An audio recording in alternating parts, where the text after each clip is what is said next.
네, 시간이 되었으므로 우리 사도신경으로 신앙 고백하신 후에 이 예배를 시작하도록 하겠습니다.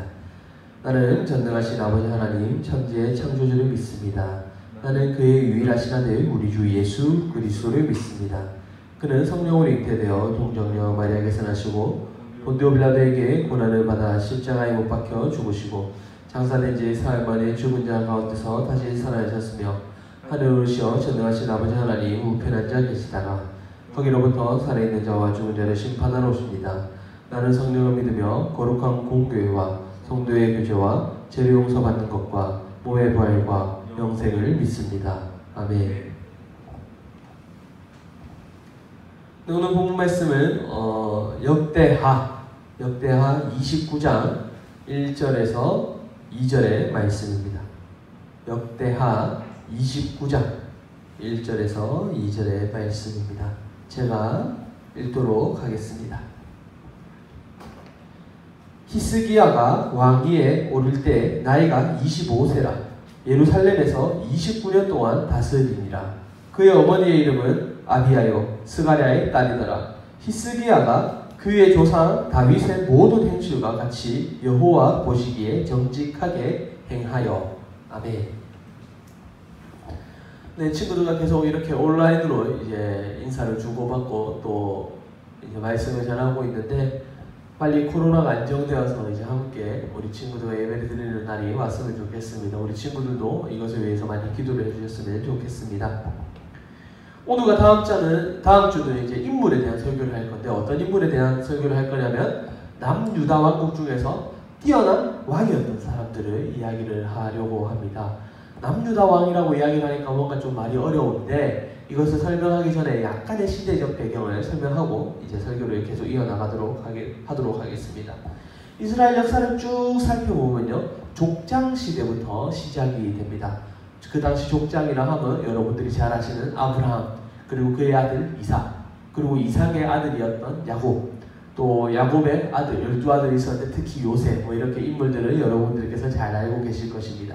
바로 이들이 족장 시대인데, 그런데 요셉 때 이제 자신의 가족들 모두 이스라엘 민족들, 이제 야곱의 이름이 이스라엘이거든요. 또 다른 이름이 이스라엘 가족 모두 이집트로 이제 가게 됩니다. 근데 이집트로 가고 시간이 흘러서 야곱의 가족들, 즉 이스라엘 사람들이 전부 노예 생활을 하게 됩니다. 사람은 상당히 많아졌는데 그 모든 사람들이 노예 생활을 하게 됩니다. 그래서 그때 하나님께서 모세를 통해서 이스라엘 백성들을 그 이집트에서 다시 이 옛날 아브라함이 살던 가나안 땅으로 이동을 하게 됩니다. 바로 그때가 이제 이집트 탈출기, 이제 한자로 이야기하면 출애굽기가 됩니다. 이제 가나안 땅으로 이제 이동을 하게 되는데 그 가나안 땅으로 이동을 하고 이제 정착을 하게 되죠. 정착을 하면서 어떤 시대가 시작이 되느냐? 사사 시대가 시작이 됩니다. 여러분들이 잘 아시는 사사가 기드온이나 또는 삼손 이런 이제 사람들을 들 수가 있겠죠. 그런데 사사 시대가 지나고 나면서 사람들이 이스라엘 사람들이 이야기를 하기 시작합니다. 우리에게도 왕을 주십시오라고 이야기를 합니다. 바로 그때 이제 하나님께서 사울이라는 사람을 이스라엘의 첫 번째 왕으로 세우시게 되죠. 왕이니까 이제 왕정 시대가 시작이 됩니다. 이 사울이 근데 정치를 잘 못했고 또 하나님의 뜻에 맞게 이스라엘을 잘 다스리지 못했습니다. 그래서 하나님은 새로운 사람을 이스라엘의 두 번째 왕으로 세우시는데 그 사람이 누구냐? 이름도 그 유명한 다윗 왕입니다. 그래서 이 다윗 왕은요, 매우 정직하게 하나님의 뜻에 맞게 행동을 했어요. 그래서 나중에 왕들을 비교할 때 어떻게 이야기를 했느냐? 다윗처럼 했느냐? 안 했느냐? 이거를 이제 기준으로 삼습니다. 다윗처럼 행동했다.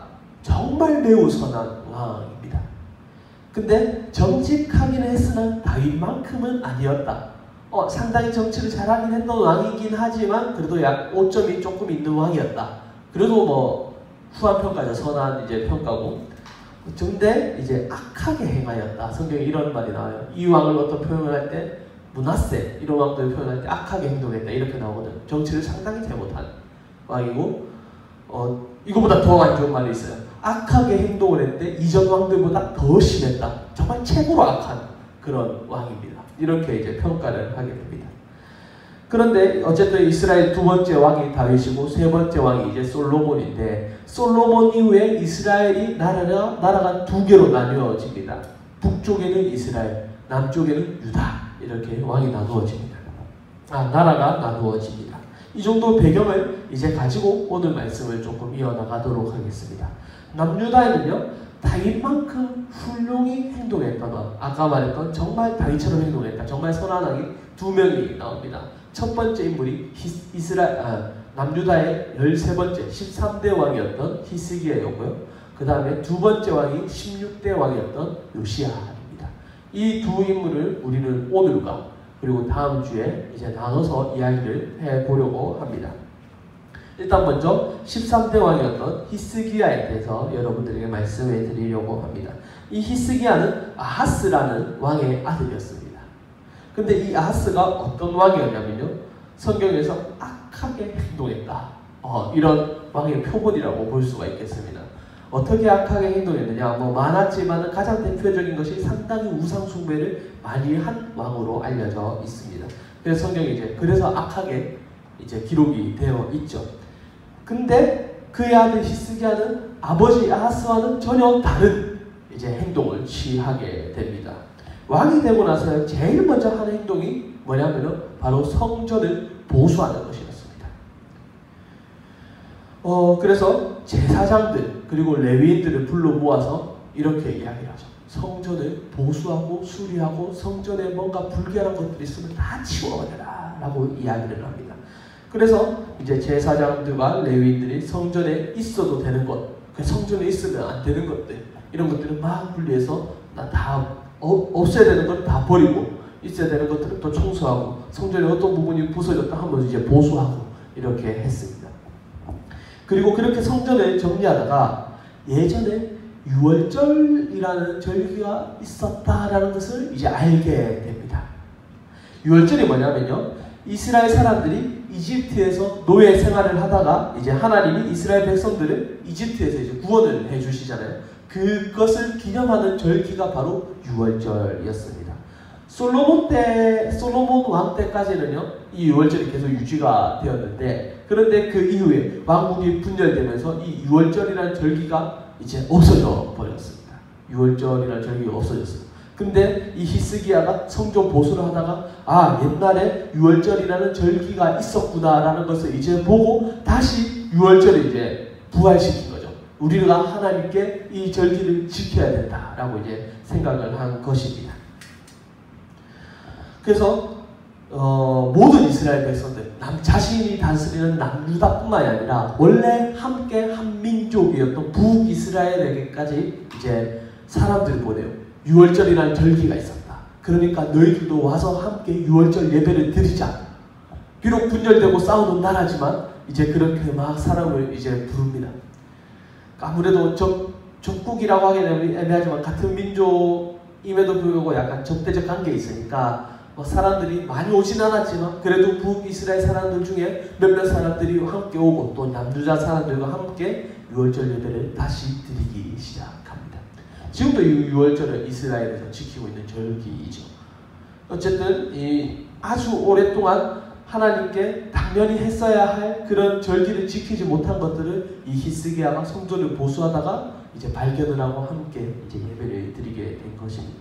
이렇게 유월절까지 지키게 된 히스기야는요, 이어서 바로 종교개혁을 단행하기 시작합니다.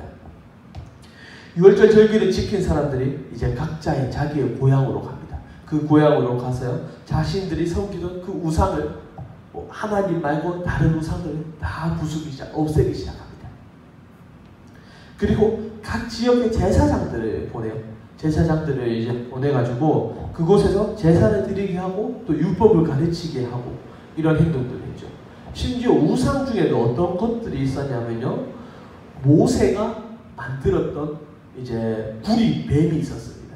구리뱀이 있었는데 이것조차도 우상이다 이렇게 이야기를 하면서 히스기야가 그 구리뱀을 부쉈습니다. 이 구리뱀이요, 이스라엘 백성들이요 제사를 많이 드렸어요. 왜냐하면은 모세가 정말 위대한 사람이었기 때문에. 그러니까 근데 그 모세가 만든 뱀입니다. 그러니까 얼마나 정말 선물처럼 여기겠습니다. 근데 거기에 이제 제사를 드리고 이제 절하니까 히스기야가 이것은 우상숭배다. 우리가 섬겨야 할 대상은 오직 하나님이시다. 이렇게 생각을 해서 이 구리뱀까지 이제 부수게 됩니다. 이처럼 히스기야는요, 다윗 이후로 정말 하나님만을 섬기는 남유다 최고의 왕으로 불리면서 이제 하나님을 섬기고 하나님의 뜻에 맞는 삶을 살았습니다. 그러나 히스기야도 사람인지라 이제 죄를 짓기도 합니다. 그 중에 이제 성경에 나오는 이야기가 있는데, 히스기야가 병에 걸려서 이제 죽게 이제 될 그런 병에 걸렸어요. 그래서 하나님 함께 막 기도를 하죠. 하나님 살려주십시오라고. 그러니까 하나님이 히스기야에게 은혜를 베푸셔서 15년을 더 살게 해주십니다. 그 병이 낫게 되죠. 그런데 히스기야가 병에 걸렸다 혹은 또 나았다는 소식을 듣고 바벨론에서 사절단이 왔습니다. 그런데 거기서 히스기야가 이 바벨론 사절단들에게 이제 엄청나게 교만한 행동을 합니다. 내가 가진 부가 얼마며 내 창고에 얼마나 있으며 우리나라가 얼마나 세며 이런 것들을 이제 다 그 바벨론 사절단들에게 자랑을 하기 시작합니다. 그것을 주신 분은 누구냐? 바로 하나님이신데 하나님을 자랑하지 않고 하나님을 나타내지 않고 이제 자신의 부, 내가 이룬 업적들 다 내가 했어 라고 바벨론 사절단들에게 이제 이야기를 한 것이죠. 그래서 하나님은요, 선지자, 그 당시 선지자가 누구냐면요, 성경 이름에도 나와 있는데 이사야였습니다. 이사야를 보내셔서 히스기야의 잘못을 깨닫게 이사야가 막 히스기야에게 이야기를 하기 시작하죠. 그것을 듣고 히스기야가 이제 회개를 하게 됩니다. 지금까지 우리가 이 히스기야의 생애에 대해서 한번 살펴보았습니다. 다윗 이후 최고의 왕이자 하나님은 최대한 잘 섬기려고 정말 노력했던 그런 왕이었습니다. 하나님을 잘 섬기기 위해서 성전을 정화하는, 성전을 보수하는 그런 작업들도 했고요. 예전에 자신의 조상들이 이제 하나님이 우리를 구원하셨다는 것을 기념하는 절기, 유월절이 있었다는 것을 이제 알고 다시 유월절을 지키기 시작했고, 또 그 당시 만연했던 그 우상들을 다 타파하고 오직 하나님을 섬기라, 하나님을 더 잘 섬기라는 그런 메시지를 또 전했고, 또 이스라엘 백성들이 하나님을 잘 섬기게 도왔죠. 비록 잘못을 하기도 했습니다. 잘못을 하기도 했지만은 그 잘못을 깨닫자 또 바로 회개하는 그런 모습도 보여줍니다. 여러분들도 여러분이 어떻게 하나님을 더욱더 잘 섬길 수 있을지 이것을 상당히 좀 고민을 하셨으면 좋겠습니다. 히스기야가 고민했던 것처럼요. 그리고 히스기야를 통해서 그 답을 좀 찾아봤으면 좋겠어요. 그 답을 찾고 또 실천하는 그리스도의 되기를 간절히 소망합니다. 기도하도록 하겠습니다. 하나님 아버지 감사합니다. 오늘 남유다 13대 왕이었던 히스기야에 대해서 우리가 알아보았습니다. 주님, 히스기야가 하나님을 정말 잘 섬기기 위해서 노력했던 그런 모습들을 보면서 저희 역시 하나님을 정말 잘 섬기기 위해서 노력해야 한다는 것도 배웠습니다. 주님, 저희가 비록 넘어지고 쓰러질지라도 정말 하나님을 잘 섬겨야 된다는 그 마음을 가지고 하나님을 어떻게 하면 잘 섬길 수 있을지 고민하는 그런 삶을 살 수 있도록 도와주시옵소서. 한 주 동안 하나님을 잘 섬기는 저희들이 될 수 있도록 도와주시고 사랑합니다. 예수님의 이름으로 기도드립니다. 아멘. 네, 주기도문으로 예배를 마치도록 하겠습니다. 하늘에 계신 우리 아버지의 이름을 거룩하게 하시며 아버지의 나라가 오게 하시며 아버지의 뜻이 하늘에서와 같이 땅에서도 이루어지게 하소서. 오늘 우리에게 일용할 양식을 주시고 우리가 우리에게 잘못한 사람을 용서해 준 것 같이 우리 죄를 용서해 주시고 우리를 시험에 빠지지 않게 하시고 악에서 구하소서. 나라와 권능과 영광이 영원히 아버지의 것입니다. 아멘.